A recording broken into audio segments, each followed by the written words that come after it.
Hi guys! For this video, meron tayong Hi-Kappa 5.1 na T-Rex. So for this video, check natin kung paano ba tayo maglalagay ng red dot. Kung pwede ba natin siyang lagyan ng tracer or kung pwede ba natin siyang lagyan ng suppressor or yung kanyang silencer.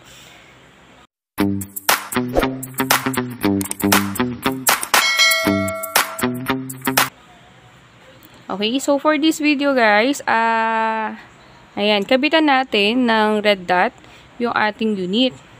So, yan, kabitan din natin siya ng tracer, ng suppressor. So, para makita natin anong kinalabasan na pag meron siyang red dot, pag meron siyang tracer or suppressor. So, ang gagamitin nating red dot is Dr. Sight. Yan. Itong Dr. Sight kasi, para talaga siya sa mga Hi-Kappa pistols. And syempre, pwede rin siyang sa mga Glock. Okay? Kasi pag bumili ka nung tong red dot na to, tong Dr. Sight na to, meron siyang kasamang mount para dun sa red dot.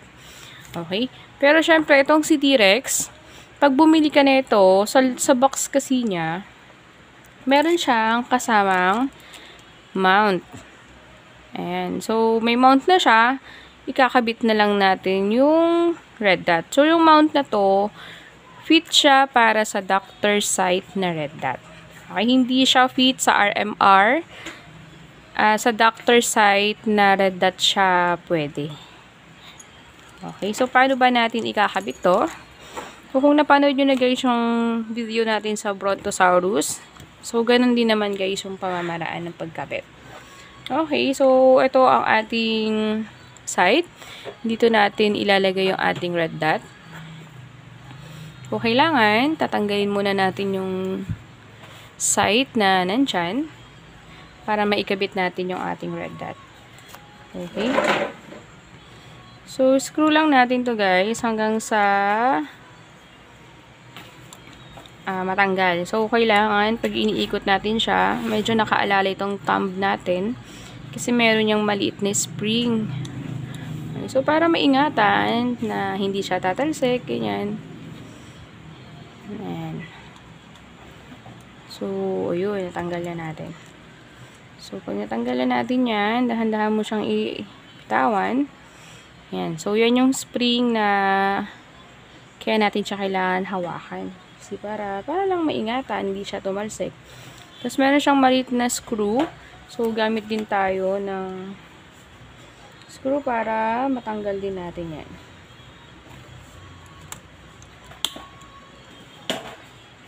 Okay.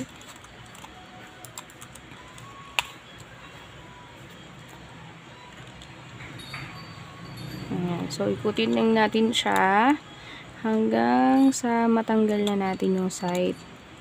Okay. So, pag natanggal na natin tong sight na to, ikakabit naman natin yung ating mount. Yung mount na yan guys, kasama yan dun sa box. Okay? So, kailangan, pag bumili ka ng T-Rex, dapat merong kasamang mount kasi kasama talaga siya dun sa box. Ayan. Kasi may mga iba, may na-encounter akong client, bumili daw siya ng T-Rex sa iba, walang mount na kasama. So, dapat meron. Okay, ito yung mount. So, ito naman yung ipapalit natin dun sa tinanggal nating sight. Ayan. Okay, so, papatong natin yan dyan.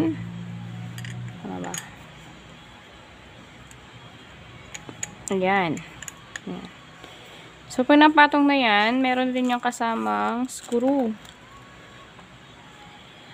Okay. So, i-screw natin yan dyan. So, dalawa. I-screw natin hanggang sa humigpit ng konti. Okay. Siyempre guys, pag nag-i-screw kayo, medyo alalay lang din. Huwag masyadong mahigpit, huwag din masyadong maluwag. So, ganyan. Ayan. So, ayun, nakabit na natin yung ating mount. So, pag nakabit na yung mount, guys, Diyan na papasok yung ating doctor side. Okay, yung ating red dot. So, ito guys, dito sa ilalim na to, nilalagay yung battery. Ang doctor side, wala siyang on-off. So, pag nilagay mo si battery, itong harap na to, yan yung sensor niya na makikita, pag nakakita siya ng liwanag, magkakaroon agad siya ng red dot. Ayun, hindi siya katulad ng RMR na merong on and off. Ito siya wala. Once na kinabit mo yung battery, makikita mo na agad yung kanyang red. Okay, tas yan, lagay lang natin yan. Okay. Tapos, ayan, meron din siyang screw para dyan.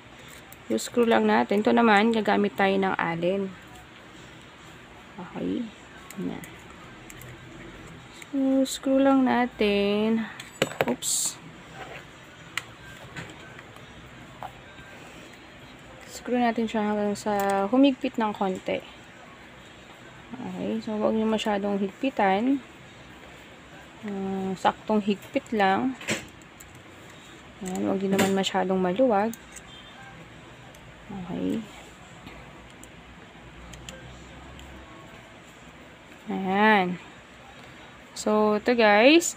Ito na yung ating High Kappa 5.1 T-Rex na merong doctor side red dot. Ayan. So, ganyan yung itsura ng T-Rex na merong red dot. Okay. O, diba? Mas pogi, mas formado na siya. Tapos, guys, si T-Rex kasi, threaded barrel kasi yan. Yan. So, pag threaded barrel kasi yung mga unit natin, mas pwede natin silang kabitan ng suppressor. Pwede mo din siyang kabitan ng tracer. Okay? So, dito, meron tayong Spitfire tracer. Itong Spitfire tracer natin, kung mapapansin nyo, ganito na yung thread niya. Kumbaga, sukat na yung thread na to doon sa pistol. So, hindi na natin kailangan gumamit ng adapter or yung connector para ikabit siya. So, si Spitfire, ayan. So, diretso na siya. Ayan, bantay lang natin. Ayan. So, pwede mo na siyang ikabit ng diretso kasi hindi mo na kailangan bumili pa ng adapter. Ayan. Okay, di ba? So, yung unit natin is merong red dot and Spitfire tracer.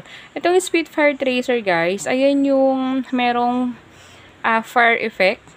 Diba? Tapos, meron din siyang yung glow in the dark na pag gumamit ka ng mga glow in the dark BBs, ganun yung effect niya. Makikita mo na lumalabas yung bala mo na nag-glow in the dark na parang naka-laser.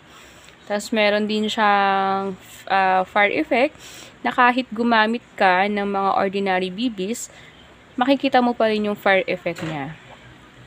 Okay, so, ganun yung ating Spitfire tracer. So, ngayon naman, test naman natin yung ating suppressor. So, itong suppressor natin, guys, ang nagagawa naman nito, medyo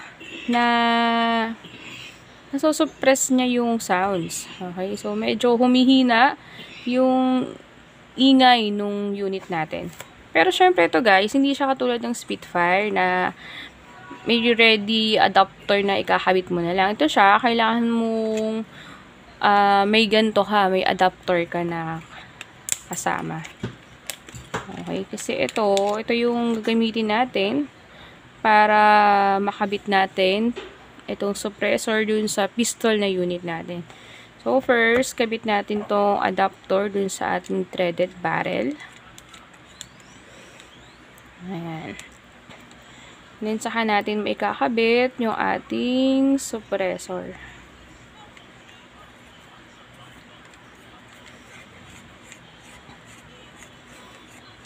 Ayan. So, ikutin lang natin yan guys hanggang sa medyo humigpit.